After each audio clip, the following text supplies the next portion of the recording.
من الشيطان الرجيم بسم الله الرحمن الرحيم الحمد لله رب العالمين بارئ الخلائق الأجمعين والصلاة والسلام والتحية والإكرام على سيدنا وحبيبنا أبي القاسم محمد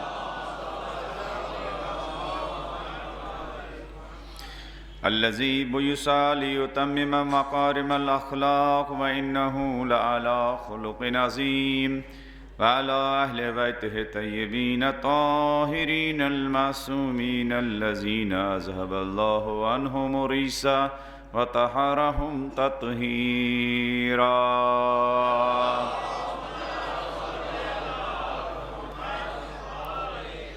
فلعنة الدائمة على أعدائهم أجمعين من الآن إلى قيام يوم الدين أما بعد فقد قال الله تعالى في كتابه المبين وهو أصدق القائلين وقوله الحق بسم الله الرحمن الرحيم ربنا هب لنا من أزواجنا وذرياتنا قرة أعين واجعلنا للمتقين إماما رب اشرح لي صدري ويسر لي أمري واحلل عقدة من لساني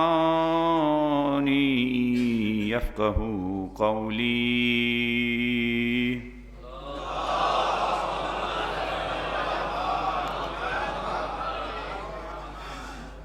قبلہ سے کہیے ادھر آ جائیں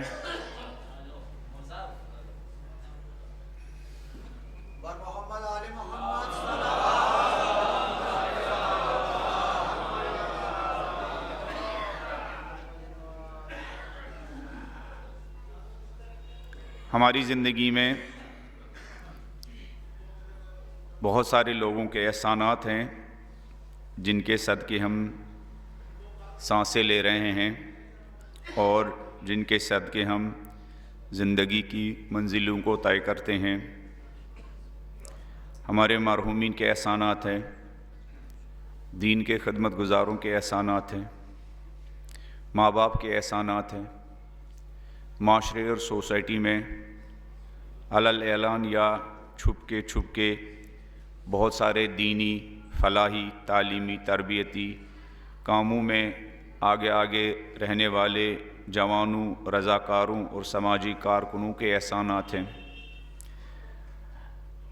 خدا ان سب کے مرحومین کو کروٹ جنت نصیب فرمائیں جن مرحومین نے ہمارے درمیان فرش عزا کی صورت میں یہ عظیم تربیت گاہ چھوڑی ہے خدا ان سب کو بیوی فاطمۃ الزہرا اور اولاد فاطمۃ الزہرا کی شفاعت نصیب فرمائیں اس عظیم تربیت گاہ میں حاضر ہو کر جن علماء کا بیان ہم سنتے ہیں جن واعظین ذاکرین کے بیانات سے ہم مستفید ہوتے ہیں جو مرثیہ خان اور نوا خان ہمارے دلوں کو اہل بیت علیہم السلام کے مصائب کے ذریعے جلا بخشتے ہیں خدا ان سب کے مرحومین کو بھی کروٹ جنت نصیب فرمائیں ان ایام فاطمیہ میں دنیا بھر میں جو لوگ اہل بیت علیہم السلام و بی بی فاطمۃ الزہرا کے عشق میں مجالس کا اہتمام کرتے ہیں خدا ان تمام مومنین اور مومنات کے مرحومین کو بھی کروٹ جنت نصیب فرمائیں اس شہر میں شہر مظفر نگر میں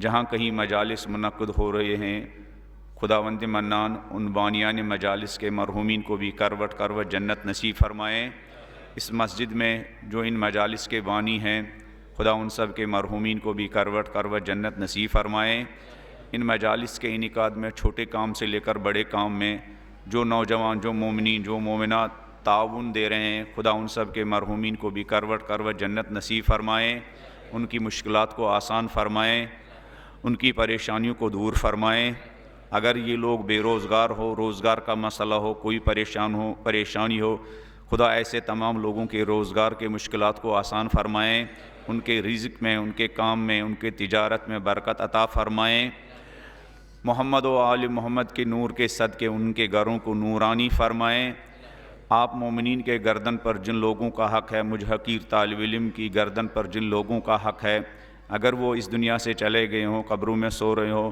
خدا ان سب کو بھی نور قرآن، نور اہل بیت کے صدقے ان کی قبروں کو نورانی فرمائیں، محمد و آل محمد کی شفاعت ان سب کو نصیب فرمائیں، محمد و آل محمد کے جوار میں ان سب کو جگہ عنایت فرمائیں، بحق حدیث سورہ مبارکۃ الفاتحہ۔ بسم اللہ الرحمن الرحیم، الحمد للہ رب العالمین، الرحمن الرحیم، مالک یوم الدین، ایاک نعبد و ایاک نستعین، اہدنا الصراط المستقیم، صراط الذین انعمت علیہم غیر المغضوب علیہم ولا الضالین۔ بسم اللہ الرحمن الرحیم، قل هو اللہ احد اللہ الصمد لم یلد ولم یولد ولم یکن لہ کفوا احد۔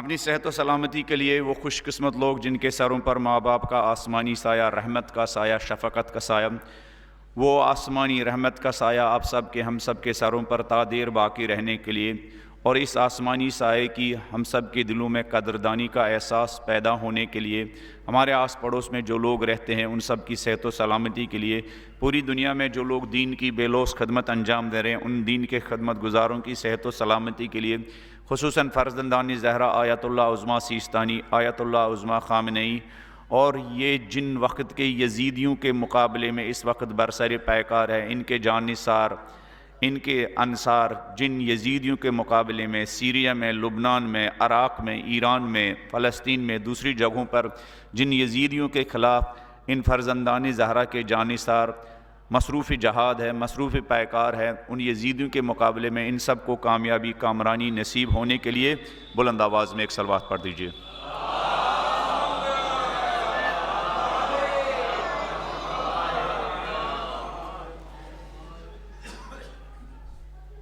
ربنا هب لنا من ازواجنا وذریاتنا قرۃ اعین واجعلنا للمتقین اماما۔ انبیاء کی آرزو، خدا کے پیاروں کی آرزو، خدا کے ولیوں کی آرزو، ہر سلیم الفطرت اور پاک فطرت انسان کی آرزو، ایسی نسل ملے، ایسی اولاد ملے، ایسی ذریت ملے جو انسانیت پر بوجھ نہ بنے بلکہ انسانیت کا بوجھ اٹھائے، جو انسانیت کے لیے مشکلات ایجاد نہ کرے بلکہ انسانیت کے لیے مشکل کشائی کرے، جو چراغ نہ بجھائے بلکہ چراغ جلانا اپنا مشن بنائے، جو تاریکی نہ پھیلائے بلکہ تاریکیوں کا مقابلہ کرنا اپنا مقصد اور اپنا ہدف زندگی قرار دے، جو لوگوں کے دلوں میں خوف ایجاد نہ کرے بلکہ جن کو دیکھ کر درد مند انسانیت کو سکون محسوس ہو، آرام محسوس ہو، اور جس طرح انسان اپنے قریبی ترین رشتہ داروں کو دیکھنے کے لیے بے قرار ہوتا ہے، اسی طرح درد مند انسانیت ایسے لوگوں کو دیکھنے کے لیے بے قرار ہو، ان کے لیے ان کا دل جلتا ہو، کب ایسا جوان، کب ایسا انسان میرے نظر سے گزرے۔ قرۃ عین، جو ٹھنڈک کا سبب بنے، سکون کا سبب بنے، اطمینان کا سبب بنے معاشرے کے لیے، انسانوں کے لیے، نہ فقط اپنے قریب والوں کے لیے، نہ فقط اپنے ہم مذہب اور ہم مسلک کے لیے، نہ فقط اپنے نزدیک لوگوں کے لیے، بلکہ ان کے دشمن بھی پریشانیوں میں، سختیوں میں، مشکلات میں جس انسان پر امید رکھتے ہوں وہ ایسی ہی نسل سے خیر کی امید رکھتے ہوں۔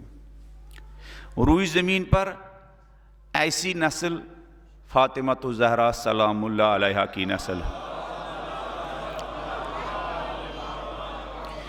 جن سے دشمن بھی خیر ہی کی امید کرتے تھے، جن سے وہ لوگ جنہوں نے محمد و آل محمد کے خلاف اپنی تلواروں کو، اپنے تیروں کو، اپنے نیزوں کو آمادہ کیا تھا ان کو قتل کرنے کے لیے، ان کو اذیتیں پہنچانے کے لیے، ان کو تکالیف پہنچانے کے لیے، یہ دشمن بھی، محمد و آل محمد کے دشمن بھی مشکلات میں محمد و آل محمد ہی سے مشکل کشائی کی امید رکھتے تھے۔ ہر دور میں انسانیت کو اس ذریت کی اور اس نسل کی ضرورت ہے، وہ نسل، وہ ذریت جو ماں اور باپ جیسا پیار انسانیت کو دے، جو مشکلات میں انسانیت کے لیے پناہ گاہ بنے، شیلٹر بنے، جن کو دیکھ کر انسانی کے دکھ درد کیا آسان ہو جائے۔ ربنا ہب لنا من ازواجنا و ذریاتنا قرۃ اعین۔ ایسی نسلیں کیا معجزات کے ذریعے تیار ہوتی ہے؟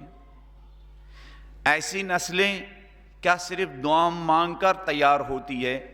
ایسی نسلیں تیار کرنے کے لیے محمد و آل محمد نے پورا ایک تربیتی نظام انسانیت کو دیا ہے، جس تربیتی نظام کا نام ہے علوی و فاطمی تربیتی نظام۔ وہ تربیتی نظام جس کے سائے میں چھوٹے سے گھر میں ایک بیوی نے ایک ایسی نسل تیار کی کہ بقول امام خمینی کے پورے عالم میں جو برکتیں پھیلی ہوئی ہے وہ ساری برکتیں فاطمۃ الزہرا کے گھر کے صدقے میں ہیں، فاطمۃ الزہرا کے بچوں کے صدقے میں ہیں۔ ہم شیعہ بھی اتنے سارے مشکلات کے باوجود جو پاک و پاکیزہ مرجعیت کا نظام ہے وہ فاطمۃ الزہرا کی اولاد کے صدقے میں ہمیں نصیب ہوا ہے۔ ہر قرن میں، ہر دور میں، ہر زمانے میں، ہر عصر میں جو یہ آسمان کے ستاروں سے بھی زیادہ جن کا کردار چمکتا ہے، جن کی عبادتوں کا نور چمکتا ہے، جن کے تقوی کا نور چمکتا ہے، یہ جس نور کے سرچشمے سے جڑے ہوئے ہیں اس نور کے سرچشمے کا نام ہے فاطمۃ الزہرا اور اولاد فاطمۃ الزہرا۔ فاطمہ اور فاطمی طرز زندگی میں وہ نظام تربیت جو فاطمہ نے میرے اور آپ کے لیے ڈیزائن کیا ہے اور پوری انسانیت کے لیے ڈیزائن کیا ہے، جہاں بچوں کو اپنے آرام کے لیے کیا نہیں پالا جاتا ہے، جہاں بچوں کو پوری انسانیت کے آرام کے لیے پالا جاتا ہے۔ ایسی نسل، ایسا نظام جس نظام میں بچے مفاد پرست نہیں بلکہ ایثار و فدا کرنے والے، کیا ایثار و فدا کرنے والی نسل تیار ہوتی ہے۔ اس نظام فاطمی میں، اس نظام علوی میں، اس نظام محمد و آل محمد میں، محمد و آل محمد کے بارے میں جو خصوصیات زیارات میں بیان کی گئی ہے۔ ایک بڑی زیارت ہے زیارت جامع کبیرہ، پتہ نہیں اس سے پہلے اس کا ذکر آیا یا نہیں، چونکہ یہ بستی علماء کی بستی ہے، اسی مسجد کے ارد گرد علماء ہیں، یہ ان علماء کا بڑا پن ہے۔ ان فاطمی مجلس میں یہ نہیں دیکھتے ہیں یہ طالب علم پڑھ رہا ہے، یہ دیکھتے ہیں یہ چونکہ فاطمی مجلس ہے یہ بھی حاضر ہوتے ہیں، یہ بھی حاضر ہوتے ہیں، اس سے پہلے بھی لوگ بھی حاضر ہوتے ہیں۔ ان علماء کی صحت کے لیے، سلامتی کے لیے، تندرستی کے لیے بلند آواز میں ایک صلوات پڑھ دیجئے۔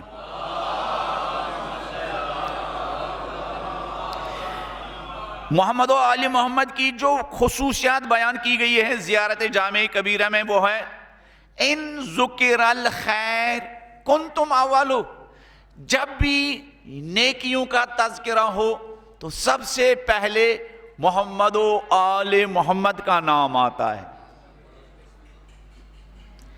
ان ذکر الخیر کنتم اولو وفرعو، جب بھی نیکیوں کا ذکر ہو تو دشمنوں کے بھی ذہنوں میں محمد و آل محمد آتے ہیں۔ کیوں؟ زہرا نے وہ نسل تیار کی جو نسل فقط نیک نہیں تھی، وہ نسل نیکی پھیلانا جن کی زندگیوں کا مقصد تھا اور ہدف تھا۔ نیکی پھیلانا جن کی زندگیوں کا مقصد تھا اور ہدف تھا، خیر کی آبیاری کرنا، چاہے خیر اور سچائی اور اچھائی کی آبیاری خون کے ذریعے کرنا پڑے۔ نسل فاطمۃ الزہرا خیر اور بلائی کے مشن کو اپنے خون سے آبیاری کرتے ہیں۔ نیکیوں کے مشن کو، بھلائی کے مشن کو، صداقت کے مشن کو، عدل کے مشن کو، جسٹس کے مشن کو، اخلاق کے مشن کو، ادب کے مشن کو، پاکیزگی کے مشن کو اپنے خون سے سینچا نسل فاطمۃ الزہرا سلام اللہ علیہا نے۔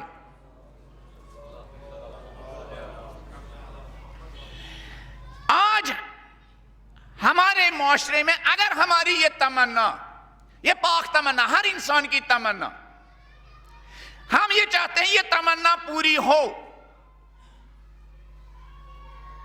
ایسی نسل کی تمنا، اگر ہم چاہتے ہیں کہ ہمارے گھر میں بھی ایک ایسا انسان پیدا ہو جو پوری انسانیت کا بوجھ شانوں پر اٹھائے، خاص کر آج کے دور میں جہاں نفرتیں اتنی عام ہو گئی ہے، نصاب میں نفرتیں، سلیبس میں نفرتیں، میڈیا میں نفرتیں، پالیٹکس میں نفرتیں ہے نا۔ کچھ مفاد پرست لوگوں نے اقتدار تک پہنچنے کے لیے نفرت کو ٹول بنایا، ذریعہ بنایا۔ اس دور میں ہم چاہتے ہیں ایسی نسل پیدا ہو جائے جس نسل کو دیکھ کر ایک ہندو انسان کو بھی سکون ملے، ایک پنڈت بھی جب گھر میں مشکلات سے کیا چلا رہا ہو تو وہ بچوں سے کہے فلان شیعہ بستی میں جاؤ، وہ ہاسپٹل میں آئیں گے، اپنے بازو پھیلائیں گے اور میری ضرورت بھر کا خون مجھے اپنے رگوں سے نکال کر دیں گے۔ ایسی نسل، ایسی نسل جو آدم کی تمام بیٹیوں کو اپنی بہنوں کی طرح دیکھے، ہاں، ایسی نسل جس کو نہ فقط اپنی عبادت گاہوں کی حفاظت کی فکر ہو بلکہ کسی بھی مسلک و مذہب سے تعلق رکھنے والے مقدسات کی حفاظت ویسے ہی کرتے ہو جیسے وہ اپنی مقدس جگہوں اور اپنے مقدس مراکز اور اپنے مقدس مسجدوں یا امام بارگاہوں کی حفاظت کرتے ہو۔ ایسی نسل کی آرزو اگر ہم چاہتے ہیں، جبکہ تسلسل کے ساتھ اسی بی بی فاطمۃ الزہرا سلام اللہ علیہا کی نسل کے صدقے ایسی نسلیں پیدا ہوئی ہے۔ عراق میں، اسی لبنان میں جہاں 8-10 دن پہلے سیز فائر ہوا، کرسچن لوگوں، اسی عراق میں کرسچن لوگوں کے عبادت گاہیں، معبد، چرچ جب خطرے میں پڑ جاتے تھے تو یہی نسل سیستانی اور نسل خامنئی آگے بڑھتی تھی، ان کی عبادت گاہوں کی حفاظت کرتی تھی۔ اگر میری اور آپ کی یہ آرزو ہو، ہر انسان کی آرزو ہو، اگر ہم ایک ہندو کے سامنے فاطمی طرز زندگی کو اس طرح پیش کریں گے، وہ کہے گا میری بھی ایسی ہی آرزو، کہ ایسی نسل جو بلا تفریق مذہب و ملت انسانیت کے لیے بے قرار ہو جائے، ایسی نسل، ایسی نسل جو مذہب اور مسلک اور جغرافیہ اور یہ جو مختلف نسلی تعصب سے بلند ہو کر انسانیت کا اپنے آپ کو سرونٹ اور خادم سمجھے، صحیح معنوں میں۔ ورنہ الیکشن کے دور میں سب لوگ آ جاتے ہیں کہ ہمیں ووٹ دے دو۔ کس لیے ووٹ دینا؟ ہم تمہاری نوکری کرنا چاہتے ہیں، خدمت کرنی چاہتے ہیں۔ دراصل وہ اپنی ہوس کی خدمت کرنا چاہتے ہیں، ہوس سے اقتدار کی جو بھوک ہوتی ہے۔ اگر ہم چاہتے ہیں کہ ایسی نسل تیار ہو تو کون سا فارمولا ہے؟ مولا امام حسین علیہ السلام نے اس کا جواب دیا۔ بلند آواز میں فاطمہ اور اولاد فاطمہ کی شان میں ایک صلوات پڑھ دیں۔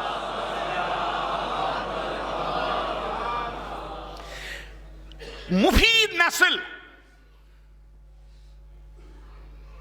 مفید نسل، خدمت گزار نسل، جن کی زندگیوں سے انسانیت کو فائدہ پہنچے، جن کے ٹیلنٹ سے انسانیت کو فائدہ پہنچے، جن کی صلاحیتوں سے قوم کو فائدہ پہنچے، جن کے بچوں سے انسانیت کو فائدہ پہنچے،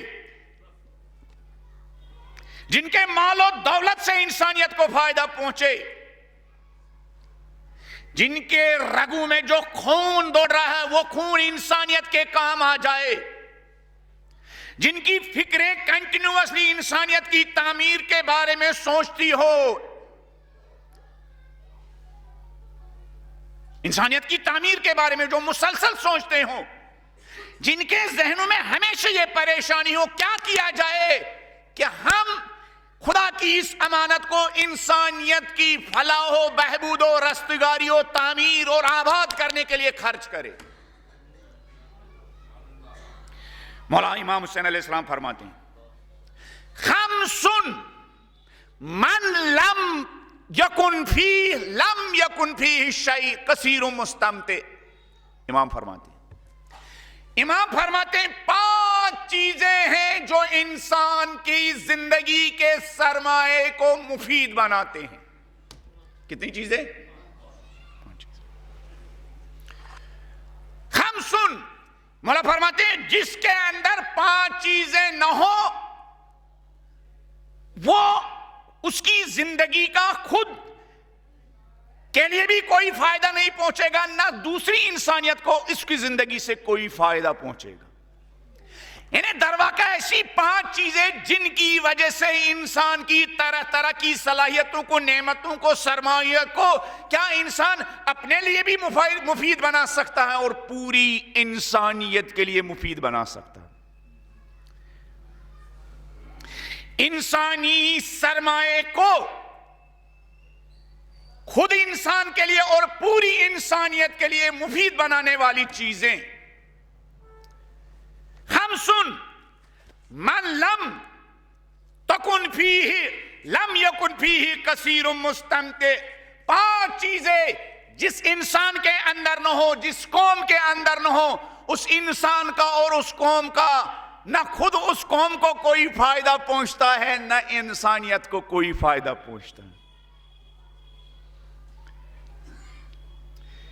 دوسرے الفاظ میں انسانی سرمایہ کو صحیح ڈائریکشن دینے والی چیزیں، انسانی سرمایہ کو، مال و دولت کو، جو کچھ انسان کے پاس ہے، صحیح جہت اور صحیح سمت دینے والی چیزیں۔ 5 چیزیں مولا حسین فرماتے ہیں، 5 چیزیں جس کے اندر نہ ہو، جس قوم کے اندر نہ ہو، جس فرد کے اندر نہ ہو، تو وہ اپنی زندگی سے کوئی فائدہ نہیں اٹھائے گا، نہ دوسرے لوگ اس کی زندگی سے کوئی فائدہ اٹھا سکتے ہیں۔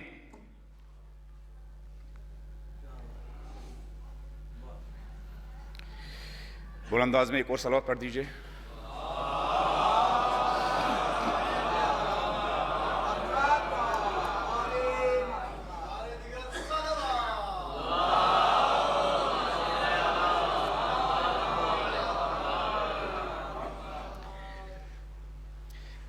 وہ 5 چیزیں مولا حسین علیہ السلام فرماتے ہیں۔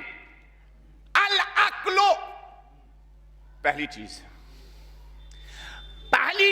جس کی وجہ سے انسان کی زندگی کا فائدہ، انسان کی زندگی فائدہ مند زندگی بنتی ہے، خود انسان کے لیے اور دوسروں کے لیے بھی۔ پہلی چیز مولا فرماتے ہیں العقل، انسان کے لیے پاس کون سا سرمایہ ہو جس کے ذریعے زندگی کے سارے سرمایے فائدہ مند بن سکتے ہیں۔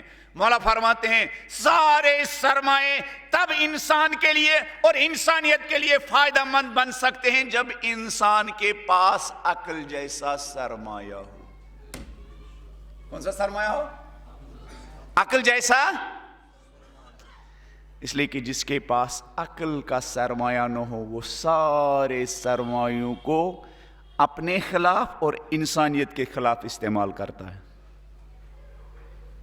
جس کے پاس کیا نہ ہو؟ کون سا سرمایہ نہ ہو؟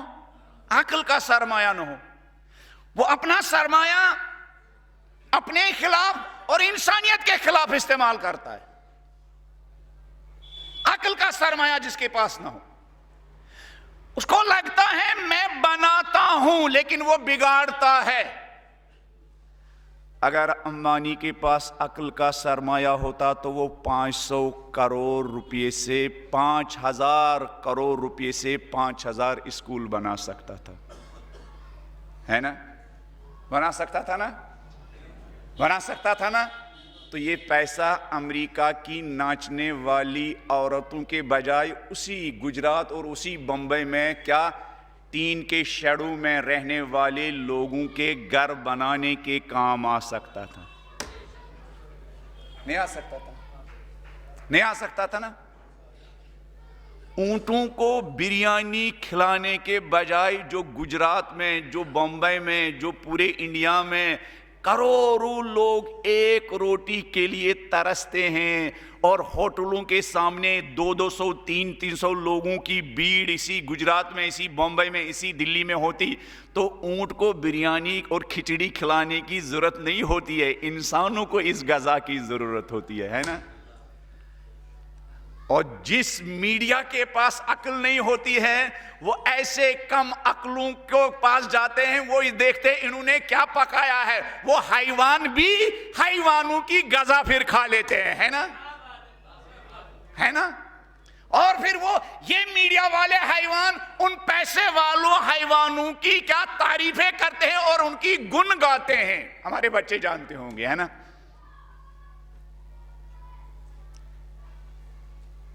عقل کا سرمایہ کتنا امپورٹنٹ ہے۔ اسی کے مقابلے میں ایران میں ایک بزنس مین ہے، مشہد مقدس میں، مشہد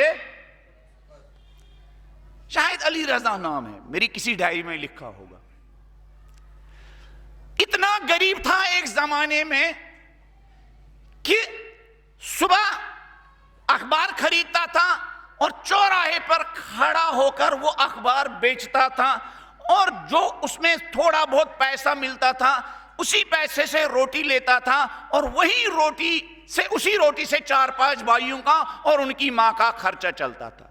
خود ان کا کہنا بھی، وہ بزنس مین زندہ ہے، کبھی کبھی اتنی غربت ہوتی تھی، اخبار نہیں بیچے جاتے تھے تو ہم گھاس کھاتے تھے۔ کیا کھاتے تھے؟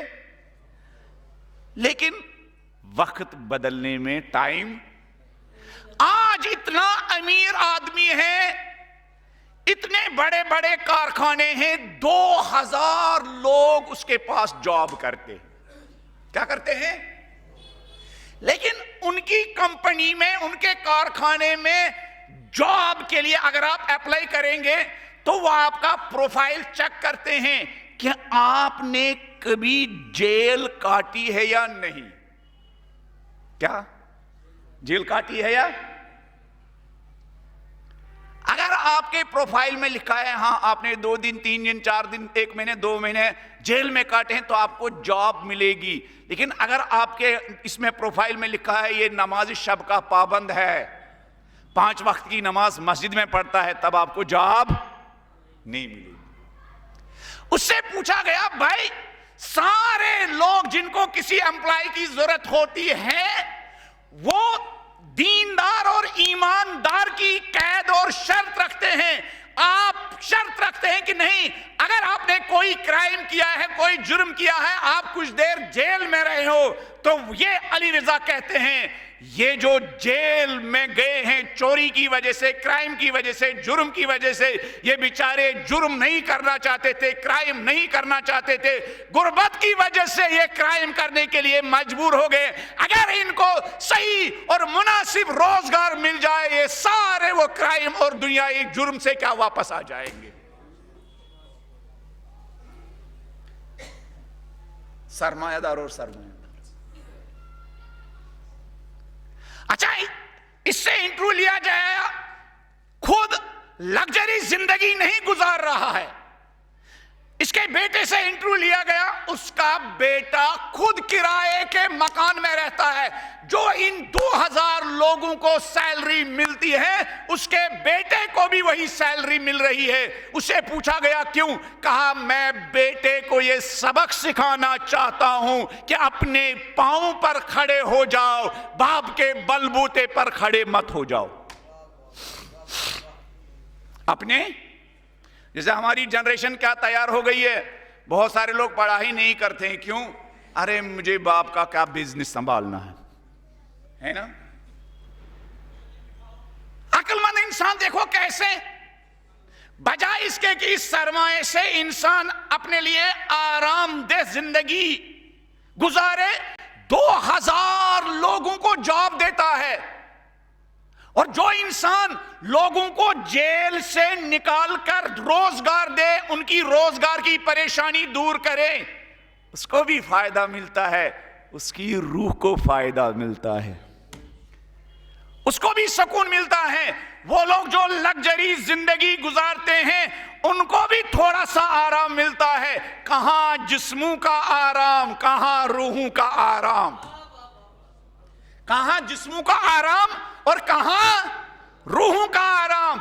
جسموں کا آرام جسموں کی طرح بہت لمیٹڈ اور محدود ہوتا ہے، لیکن روحوں کا آرام و سکون ابدی ہوتا ہے۔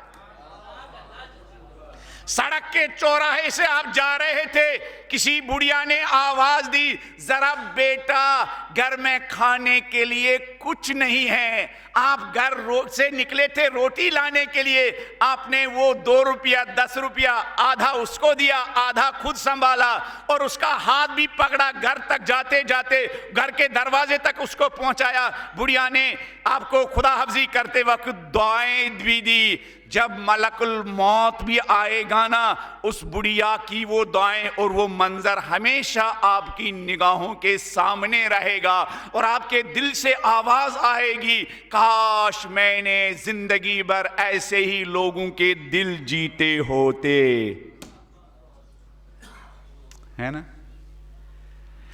نسل فاطمۃ الزہرا کو لوگوں کی خدمت میں سکون ملتا تھا، لوگوں کو فائدہ پہنچانے میں سکون ملتا تھا۔ اس سے پہلے بھی میں نے عرض کیا، شہید مرزا مطہری کی ایک کتاب معنوی آزادی، سپریچول فریڈم، جو آج انسانیت کو ہے ہی نہیں، غلام ہیں لوگ۔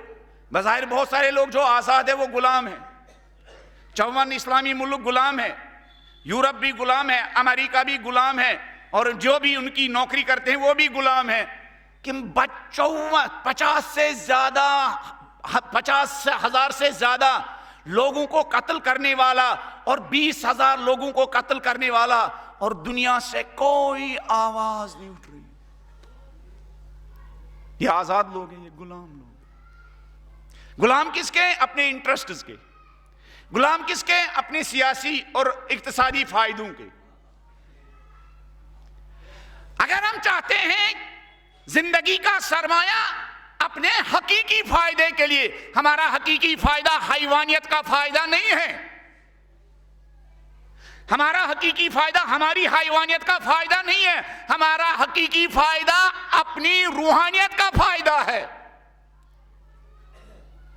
روح کو فائدہ پہنچانے کے لیے جسم سے کچھ آرام چھیننا پڑے گا۔ ہمارا حقیقی فائدہ، کاش ہمارے قوم کے جوانوں کو پتہ چلتا لوگوں کی خدمت میں کیا سکون ہے، کاش ہمارے نوجوانوں کو پتہ چلتا 20 گھنٹہ سوشل میڈیا کو دینے کے بجائے اگر دن میں 1 ہی گھنٹہ انسان خلق خدا کے آرام و سکون کے بارے میں سوچے، مشکلات میں گرفتار انسان کو مشکلات سے نکالنے کے بارے میں سوچے، جہالت میں پڑے ہوئے بچوں کو تعلیم یافتہ بنانے کے بارے میں انسان سوچے، تو انسان کو پتہ چلے گا خدمت میں کیا لذت ہے۔ لیکن یہ تب ممکن ہے جب انسان گھر میں یہ جو ظاہری چراغ ہے، اس ظاہری چراغ سے زیادہ انسان کے اندر عقل کا چراغ روشن ہو۔ عقل کا چراغ کیسے روشن ہوگا؟ عقل کا چراغ قرآن زیادہ پڑھنے سے روشن ہوگا، نہج البلاغہ زیادہ پڑھنے سے روشن ہوگا۔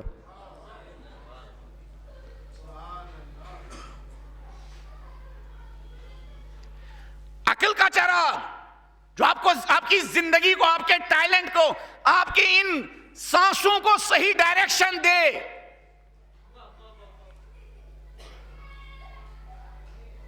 محمد و آل محمد کی سیرت آپ کی زندگی کو صحیح ڈائریکشن دے سکتی ہے، آپ کے اندر کے عقل کے چراغ کو روشن کر سکتا ہے، جو آپ کی زندگی، اگر عقل کا چراغ روشن نہیں ہے تو آپ اپنے ہی سرمایے سے دنیا کو بھی جہنم بنائیں گے، آخرت کو بھی جہنم بنائیں گے،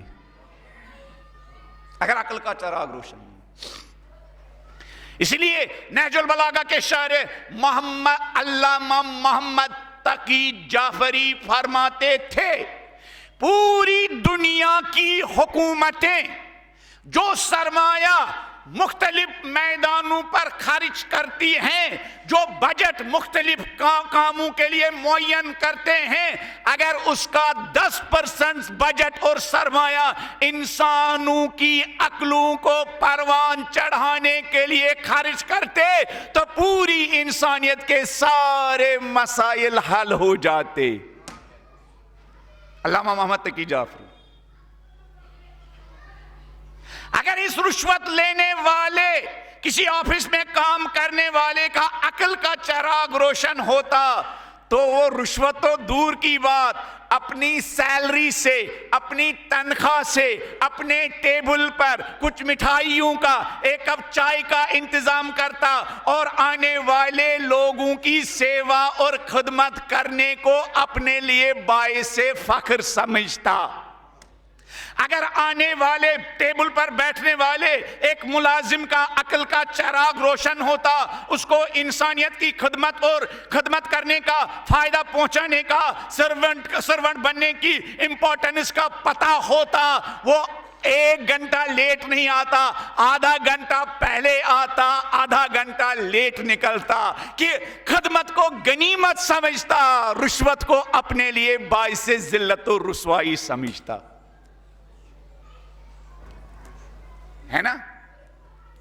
اس لیے قرآن مجید میں ہے وہ لوگ جن کی دنیاوی زندگی بھی جہنم بن گئی عقل کا چراغ روشن نہ ہونے کی وجہ سے، اور آخرت بھی جہنم بن گئی عقل کا چراغ روشن نہ ہونے کی وجہ سے، پھر جب جہنم کے داروغے اور جہنم کے رکھوالے ان کا ہاتھ پکڑ کر ان کو کہاں لے کے جائیں گے؟ کہاں؟ جہنم میں۔ تو وہ جہنم کے داروغے اور وہ جہنم کے رکھوالے ان سے پوچھیں گے، کلما القی فیہا فوج سألہم خزنتہا الم یاتکم نذیر۔ ارے بولے والے جوان، ارے 5G میں زندگی گزارنے والے جوان، ارے فرش عزا پر حاضر ہونے والے جوان، تمہارا یہ حال کس نے بنایا؟ عقل کے ہوتے ہوئے آج میں تمہیں جہنم کی طرف دھکیلنے لے جا رہا ہوں۔ الم یاتکم نذیر، کوئی جگانے نہیں آیا تھا، کوئی بیدار کرنے نہیں آیا تھا، کوئی زندگی کے سرمایے کے بارے میں ڈائریکشن دینے کے لیے نہیں آیا تھا، کوئی آنکھوں پر پڑے ہوئے یہ دنیا پرستی کے، مادہ پرستی کے پڑے ہوئے پردے ہٹانے کے لیے نہیں آیا تھا۔ وہ یہ نہیں کہیں گے بدقسمتی سے کوئی نہیں آیا تھا۔ کیوں؟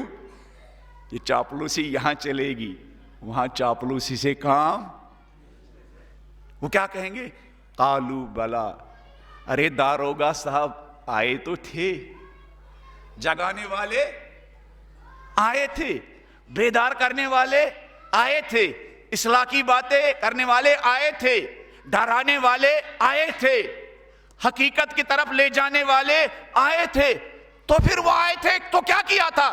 تو قرآن کہتا ہے یہ لوگ کہیں گے فَكَذَّبْنَا، ہم نے کہا رہے رہنے دو، یہ 5G کا زمانہ ہے، انٹرنیٹ کا زمانہ ہے، پرانے زمانے کی داستان سنا رہا ہے یہ مولانا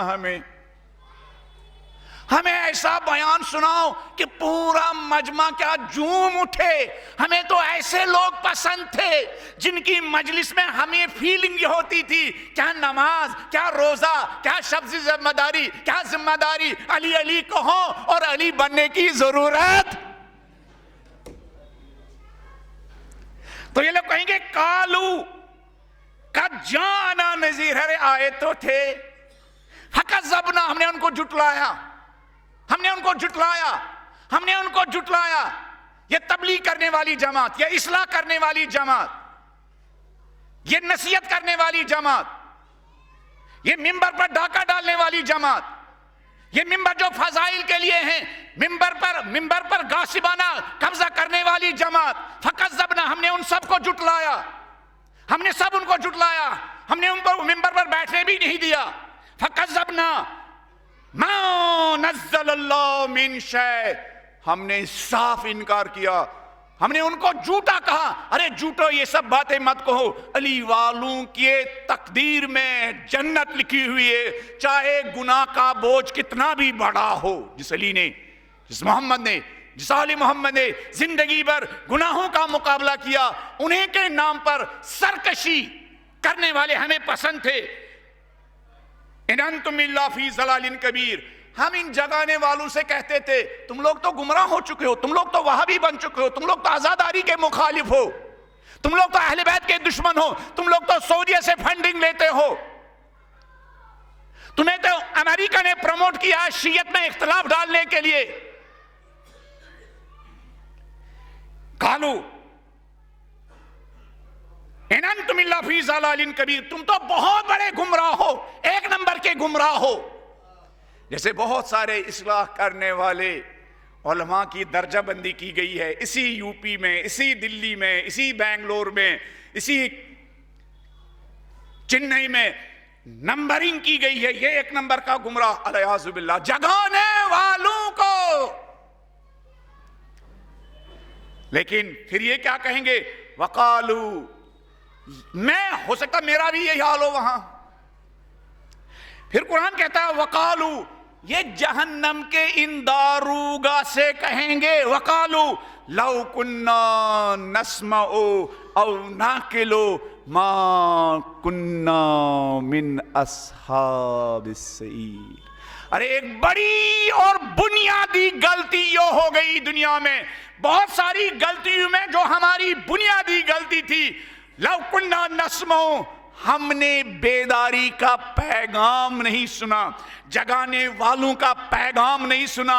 او ناقلو، کاش ہم نے دوسروں کی کھوپڑی کے بجائے اپنے عقل سے کام لیا ہوتا، کاش ہم نے کسی گمراہ کرنے والی ذاکر کی فکر کے بجائے اپنی فکر سے کام لیا ہوتا، خود غور کیا ہوتا، خود سمجھا ہوتا.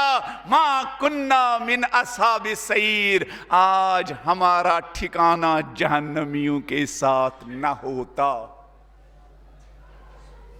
عقل کا چراغ روشن نہیں ہے تو دنیا بھی جہنم بن جائے گی اور آخرت بھی جہنم بن جائے گی. اسی لیے قرآن مجید کہتا ہے وَنَجْعَلُ الرِّجْسَ عَلَى الَّذِينَ لَا يَعْقِلُونَ، سب سے پلید وہ لوگ ہیں جو عقل سے کام نہیں لیتے ہیں. باہر ہر گھر کے سامنے گندگی کی نالی گزرتی ہے، وہ کیڑے اتنے گندے نہیں ہیں جتنے وہ لوگ گندے ہیں جو اپنی اس عقل کے سرمائے سے کام نہیں لیتے ہیں. اور اس سے بھی خطرناک وہ لوگ ہیں جنہوں نے ممبر پر بیٹھ کر لوگوں کے عقلوں پر پہرے بٹھا دیے ہیں،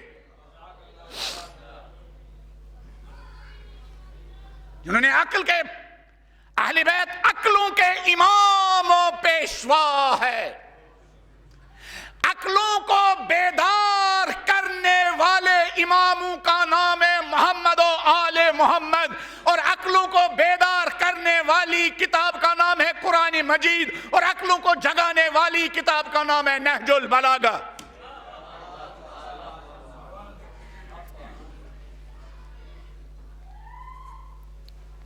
پانچ چیزیں مولا حسین علیہ السلام بلند آواز میں نسل فاطمہ الزہرا کی شان میں ایک صلوات پڑھ دیجیے.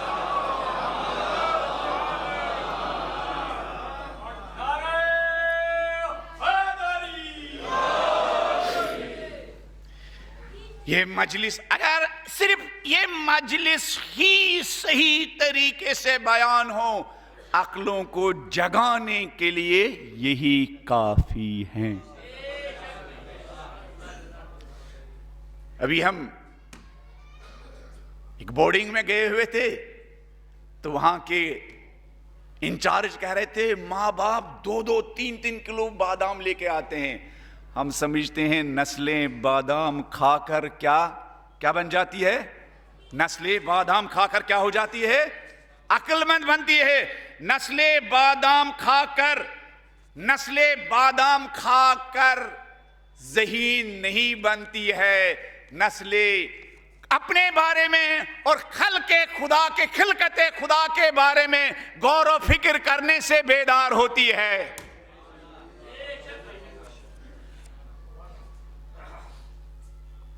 بادام زیادہ کھانے سے نہیں،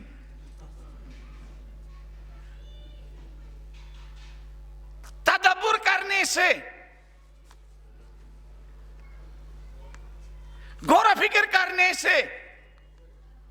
آپ یوٹیوب پر دیکھتے ہیں فلان چیز کا معجون بناؤ تو تمہاری عقل جاگ جائے گی۔ یہ تو ان مداریوں کا فارمولا ہے، محمد و آل محمد کا فارمولا دوسرا ہے۔ ان کا کام کیا ہوتا ہے؟ ان کا کام یہ مال بیچنا ہوتا ہے۔ آپ کے عقل کے دو شہید مرزا مطہری کے ایک گفتگو ہے، دشمنان عقل و دوستان عقل۔ کچھ چیزیں عقل کی دوست ہیں، کچھ چیزیں عقل کی دشمن ہے۔ عقل کے اماموں کا نام ہے محمد و آل۔ بلند آواز میں ایک صلوات پڑھ دیجئے۔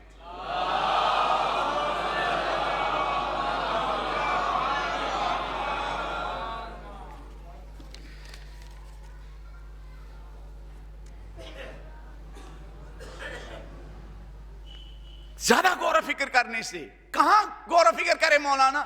ارے اپنے ہی وجود کے بارے میں غور و فکر کرو۔ آپ کے گھر میں جو چھوٹا سا پیڑ لگا ہوا اس کے بارے میں غور و فکر کرو۔ اپنے اس پیچیدہ سسٹم میں تھوڑا سا غور و فکر کرو۔ یہ نظام جو اللہ تبارک و تعالی نے بنایا اس کے بارے میں تھوڑا سا غور و فکر کرو۔ یہ جو آپ کھانا کھاتے ہیں اس کے بارے میں غور و فکر کرو۔ ہر جا تیری قدرت کے ہیں لاکھوں جلوے، حیران ہوں ان دو آنکھوں سے کیا کیا دیکھوں۔ ارے پالنے والے کچھ لوگ کہتے ہیں خدا کہاں ہے؟ ارے خدا تو کہاں نہیں ہے؟ خدا، کچھ اندھے بہرے کہتے ہیں خدا کی نشانیاں کہاں ہیں؟ خدا اتنی نشانیاں ہیں، میں تو پریشان ہوں ان دو آنکھوں سے کیا کیا دیکھوں۔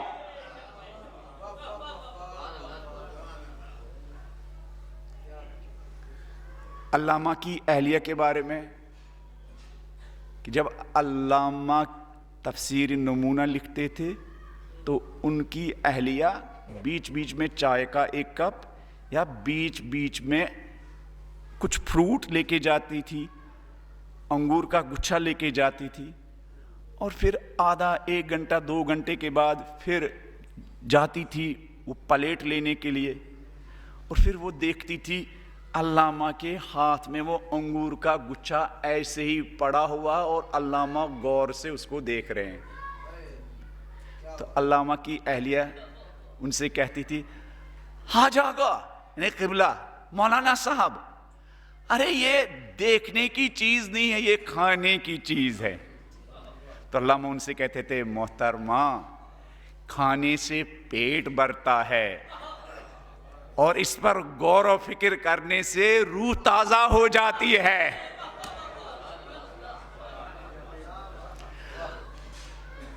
ہم نے کتنی خدا کی نعمتیں کھائی، ان نعمتوں پر غور و فکر کرنے کی فرصت نہیں ملی۔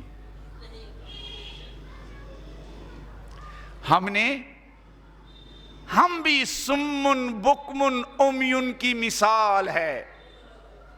ہم نے کتنی خدا کی نعمتیں کھائی لیکن ہم نے ایک بار بھی ان پر غور و فکر نہیں کی۔ قربان جاؤں مولا حسین علیہ السلام پر فرماتے ہیں 5 چیزوں کی وجہ سے تمہاری زندگی کی کوالٹی بڑھے گی، 5 چیزوں کی وجہ سے تمہاری زندگی کا سرمایہ تمہارے اپنے فائدے میں اور دوسروں کے فائدے میں آ سکتا ہے۔ قرآن مجید کی ایک آیت ہے، بہت سارے جہنم کے لوگوں کو یہی پیسہ ان کی زنجیروں کے بدلے پگھلا کر ان کے بازو میں کیا ہتھکڑی کے طور پر ڈالا جائے گا۔ وہ کنجوس جس کو پیسے سے پیار تھا، پیسہ خرچ کرنے سے پیار۔ اب یہ مجھے بتائیے، وہ پیسہ جو ہماری زنجیریں بنیں گے، یہ میرے فائدے میں ہے یا میرے نقصان میں ہے؟ میرے فائدے میں یا میرے نقصان میں؟ کون سا سرمایہ ہو، یہ میرا سرمایہ میرے فائدے میں ہو۔ اگر آپ کے پاس عقل نہیں ہے تو آپ گناہ اس سرمایہ کے ذریعے کیا عبادت کرنے کے بجائے گناہ کریں گے۔ وہ سارے لوگ جو خدا کی نعمتوں کے ذریعے جو خدا نے ان کو دی ہے، ان نعمتوں کے ذریعے گناہوں پر گناہ کرتے جا رہے ہیں، کیا یہ سرمایہ ان کے فائدے میں ہے؟ کیا یہ سرمایہ ان کے فائدے میں ہے یا ان کے نقصان میں ہے؟ تو جو بھی سرمایہ ہے تب انسان کے فائدے میں ہے جب انسان کے اندر عقل کا چراغ روشن ہو۔ عقل کا چراغ روشن، تب انسان سانسوں کی قیمت بڑھا سکتا ہے، تب انسان خون کی قیمت بڑھا سکتا ہے، تب انسان منٹوں کی قیمت بڑھا سکتا ہے، تب انسان 1 روپے کی قیمت بڑھا سکتا ہے، 1 کروڑ کی تو بات ہی نہیں ہے۔ تب انسان بچوں کی قیمت بڑھا سکتا ہے، تب انسان اپنی نسلوں کی قیمت بڑھا سکتا ہے۔ ابھی ایران میں لبنان کے بے گھر لوگوں کے لیے ڈونیشن کلیکٹ کیے جا رہے تھے، ڈونیشنز۔ وہاں کی عورتیں، مومن عورتیں اپنے زیورات دے رہی تھی۔ تو ایک بڑھیا 50 سال پہلے ان کی شادی ہوئی تو وہ اپنی سونے کی انگوٹھی کاؤنٹر پر دے کے گئی اور چلی گئی۔ جو کاؤنٹر پر بیٹھا ہوا رضاکار تھا، اس ماں سے کہہ رہا تھا، ماں آپ رسید لینا بھول گئی، آپ رسید لینا۔ تو اس ماں نے قریب آ کر کہا، بیٹا میں نے اس سے پہلے اہل بیت کے راستے میں 3 بچے دیے، میں نے ان کے لیے کوئی رسید نہیں مانگی، انگوٹھی کی تو بات ہی نہیں ہے۔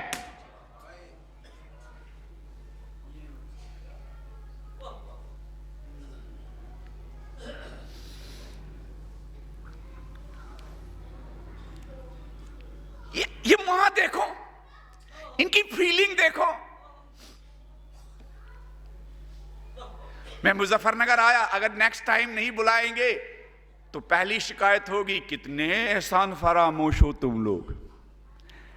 ایک ماں 3 بچوں کو راہ اہل بیت میں امام زمانہ کے جانشینوں کے فرمان پر قربان کر رہی ہے۔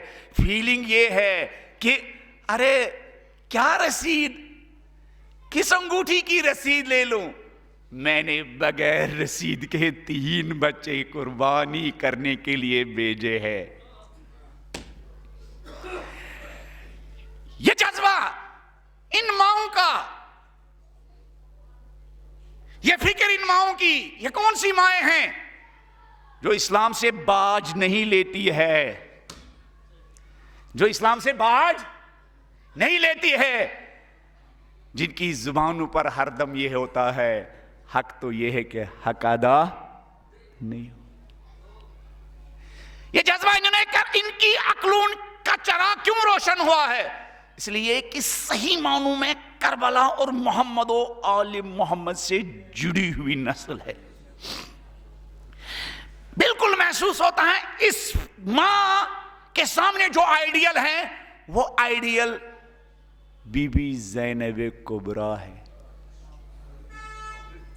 شہید مرزا متری کہتے ہیں، بیوی اپنے بچوں اون و محمد پر روتی نہیں تھی۔ کیوں نہیں روتی تھی؟ ماں کی ممتا نہیں تھی، ماں کی ممتا تھی، مگر اندر سے آواز آ رہی تھی، زینب 2 بچوں کی قربانی دے کر وقت کے امام کی نصرت اور وفاداری کا حق ادا نہیں ہوگا۔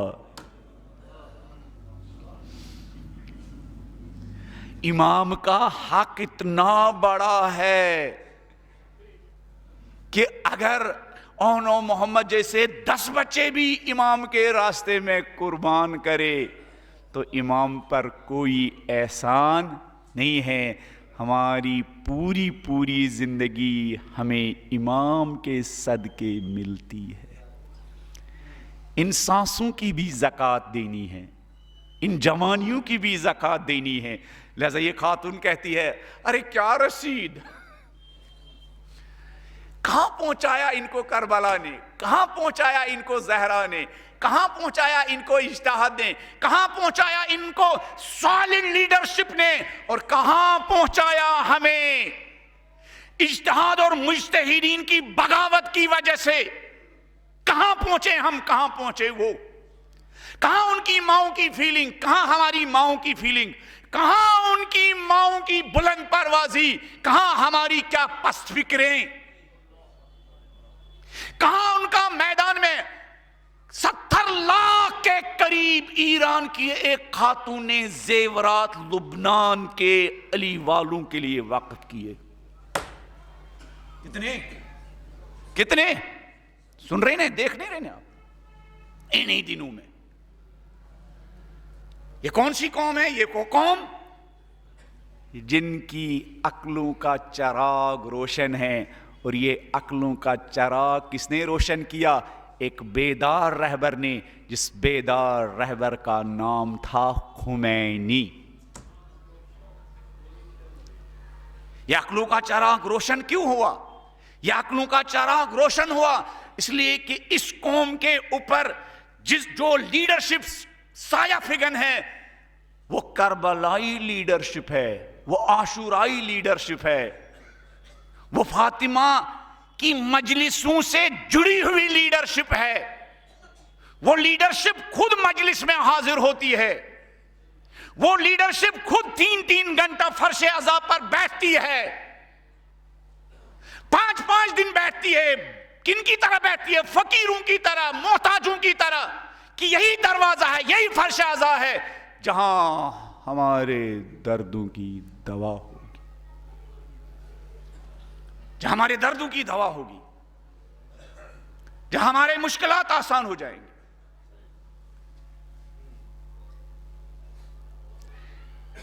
ہم سن بلند آواز میں مولا حسین اور مولا حسین کے اصحاب کی شان میں ایک صلوات پڑھ دیجئے.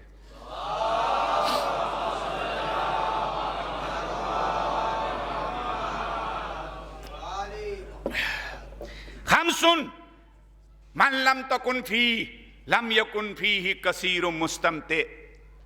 مولا فرماتے 5 چیزیں جن کی وجہ سے انسان کی زندگی کی کوالٹی بڑھ جاتی ہے, 5 چیزیں جن کی وجہ سے انسان کے زندگی کی سرمایہ کی کیا قیمت بڑھ جاتی ہے, 5 چیزیں جن کی وجہ سے انسان کی مال کی قیمت بڑھ جاتی ہے, صلاحیت کی قیمت بڑھ جاتی ہے, ٹیلنٹ کی قیمت بڑھ جاتی ہے, سانسوں کی قیمت بڑھ جاتی ہے, خون کی قیمت بڑھ جاتی ہے, جوانی کی قیمت بڑھ جاتی ہے.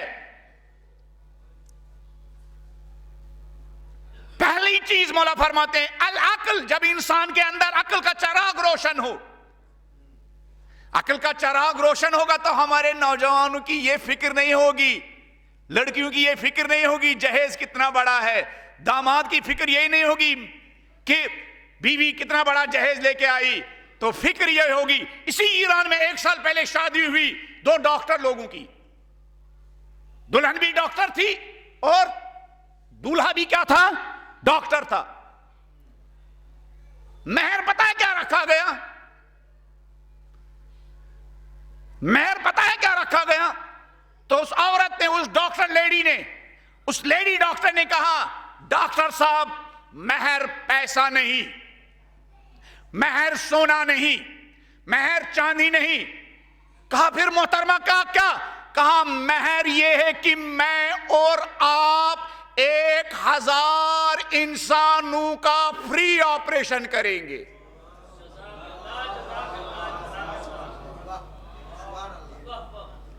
یہ کون خاتون ہے؟ یہ وہ خاتون ہے جو مکتب فاطمۃ الزہرا سے سیکھ چکی ہے زندگی اپنے آرام کا نام نہیں ہے, خلق خدا کو آرام پہنچانے کا نام زندگی ہے. زندگی یہ نہیں ہے انسان اپنے ٹیلنٹ سے لوگوں کو لوٹے، زندگی یہ ہے کہ انسان اپنا ٹیلنٹ لوگوں پر لٹائے۔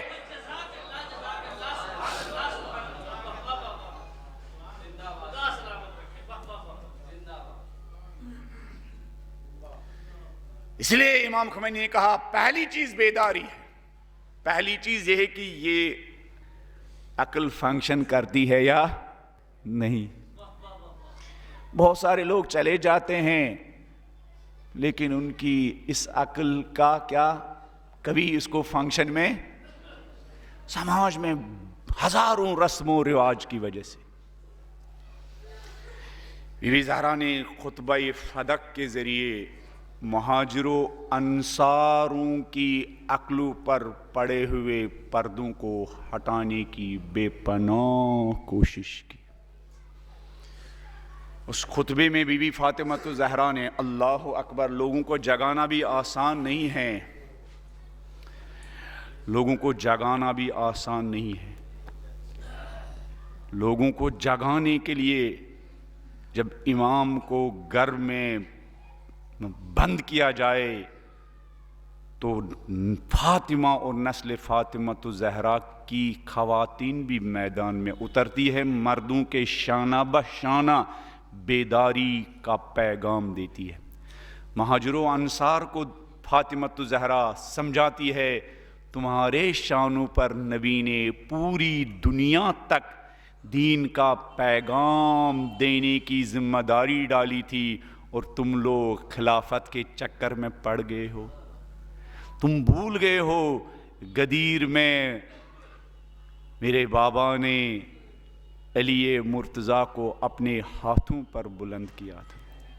عقل کا چراغ کب خاموش ہو جاتا ہے؟ جب انسان کے لیے کرسی امپورٹنٹ بن جاتی ہے، جب انسان کے لیے دنیا امپورٹنٹ بن جاتا ہے، جب انسان کے لیے 2 دن کا آرام امپورٹنٹ بن جاتا ہے، جب انسان کے لیے دولت درہم و دینار امپورٹنٹ بن جاتے ہیں، جب انسان کے لیے مشن کے بجائے رشتے امپورٹنٹ بن جاتے ہیں، پھر یہ عقل کا چراغ خاموش ہو جاتا ہے، پھر امام تنہا رہ جاتا ہے۔ پھر جگانے والی بی بی اپنے 2 بچوں حسن و حسین کا ہاتھ تھام کر 40 دن مدینے والوں کے دروازے پر جاتی ہے۔ تمہاری عقلوں کو کیا ہو گیا؟ اتنے جلدی تم لوگ بھول گئے ہو کہ میرے بابا نے غدیر خم میں علی کی ولایت کا اعلان کیا تھا، لیکن عقل کے پردے ایسے، عقلوں پر پردے ایسے پڑ گئے تھے، مدینے والے اپنے گھروں کا دروازہ بھی نہیں کھولتے تھے۔ فاطمہ الزہرا کے گھر میں جو خواتین عیادت کے لیے آتی تھی، جب ان کی وہ حالت دیکھتی تھی تو بی بی سے سوال کرتی تھی، بی بی اتنی جلدی کس چیز نے آپ کی یہ حالت بتائی؟ اللہ اکبر۔ تو بی بی کہتی تھی 2 چیزوں کی وجہ سے میری یہ حالت ہو گئی ہے، ایک تو باپ کی رحلت کی وجہ سے، اور ولی زمان اور امام زمان کی مظلومیت کی وجہ سے یہ میرا حال بن گیا۔ اللہ اکبر۔ درد علی نے، مظلومیت علی نے، غربت علی نے جس ہستی کو سب سے زیادہ متاثر کیا تھا، اس ہستی کا نام تھا فاطمہ الزہرا سلام اللہ علیہا۔ اللہ اکبر۔ مظلومیت علی کی وجہ سے، غربت علی کی وجہ سے، تنہائی علی کی وجہ سے فاطمہ الزہرا سلام اللہ علیہا بہت کمزور ہو چکی ہے۔ فضہ کا بیان ہے، ایک مرتبہ فاطمہ الزہرا سلام اللہ علیہا بستر علالت ہی پر تھی کہ دق الباب ہو گیا، میں کھڑی ہو گئی کہ دروازہ کھولوں۔ ایک مرتبہ بی بی نے کہا فضہ ٹھہرو، دروازہ کھلنے سے اندازہ ہو رہا ہے دروازے کے پیچھے میرا مظلوم علی ہے۔ کہا میں خود جا کے علی کا دروازہ کھولتی ہوں. ہاتھوں کا سہارا لے کر دروازے تک پہنچی, دروازہ کھولا, علی کو سلام کیا, علی نے جواب سلام دیا اور پوچھا نبی زادی آپ کی طبیعت ٹھیک نہیں تھی, اب دروازہ کھولنے کے لیے کیوں حاضر ہو گئی تھی؟ بی بی فرماتی ہے علی میں نے سنا اب آپ کو مدینے والے سلام نہیں کرتے ہیں. کہا بی بی کوئی غم نہیں تھا, لوگ مجھے سلام نہیں کرتے ہیں. زہرا میں اب اتنا مظلوم ہوں, میں لوگوں کو سلام کرتا ہوں, کوئی میرے سلام کا جواب تک نہیں دیتا ہے. اجرکم علی اللہ.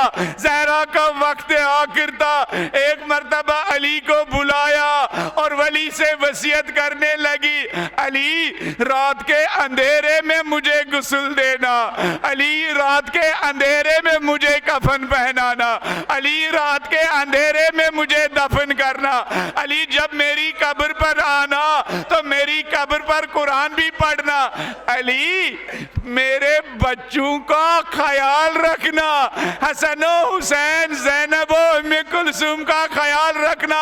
میں کہوں گا بی بی جن اپنے یتیم بچوں کے بارے میں آپ بے فکر مند تھی, اس حسن کے جنازے پر تیر پھینکے گئے اور حسین کے بدن کو گوڑوں کی ٹاپوں کے نیچے پامال کیا گیا.